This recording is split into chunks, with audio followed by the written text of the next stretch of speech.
Subiksha beat boxing பண்ணிட்டு இருக்காங்க. அப்புறம் விக்ரமோட பேசிக்கிட்டு இருக்காங்க. இந்த வாரம் கேப்டனை என்ன தப்பு சொல்லலாம், பார்வதிக்கு பாத்திரம் கழுவி கொடுத்துட்டு இருந்தாருல, அதை பற்றி சொல்லலாமான்னு விக்ரம்கிட்ட சுபிக்ஷா கேட்டுட்டு இருக்காங்க.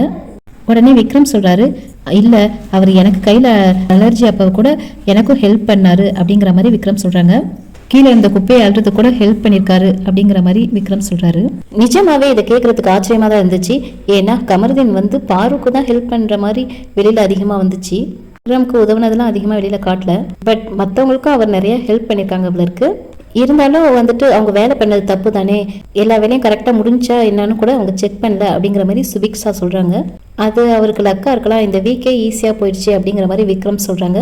என் தம்பி தான் என்ன பீட் பாக்ஸிங் பண்ண வேணும்னு சொல்றான், ஆனா வந்தவங்க எல்லாருமே இது நல்லா இருக்குன்னு சொன்னாங்க அப்படிங்கிற மாதிரி சொல்றாங்க. எஃப்ஜே எவிக்ட் ஆன போது கூட பிக் பாஸே என்ன பீட் பாக்ஸிங் பண்ண சொன்னாங்க, ஆனா என் தம்பி மட்டும் இதை பண்ணாத அப்படிங்கிற மாதிரி சொல்றான் அப்படின்னு சொல்லிட்டு இருக்காங்க.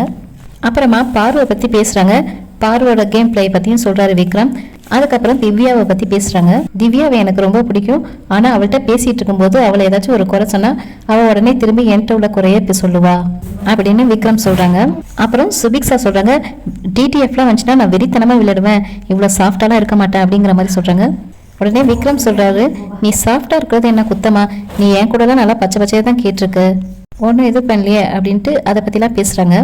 பார்க்கிட்ட போயிட்டு சுபிக்ஷா ஏதோ தப்பா சொல்லியிருப்பாங்க இருக்கு விக்ரம் பத்தி. விக்ரம் கிட்ட சொல்றாங்க, உனக்கு வேற ஆளே கிடைக்கலையா, பார்க்கிட்ட போயா சொல்லுவ அப்படின்னு விக்ரம் சொல்றாரு. இவங்க பேசிட்டு இருந்ததுதான் இப்ப லைவ்ல போனது. இதுக்கப்புறம் என்ன நடக்குதுன்னு அடுத்த வீடியோல பார்க்கலாம். தேங்க்ஸ் ஃபார் வாட்சிங்.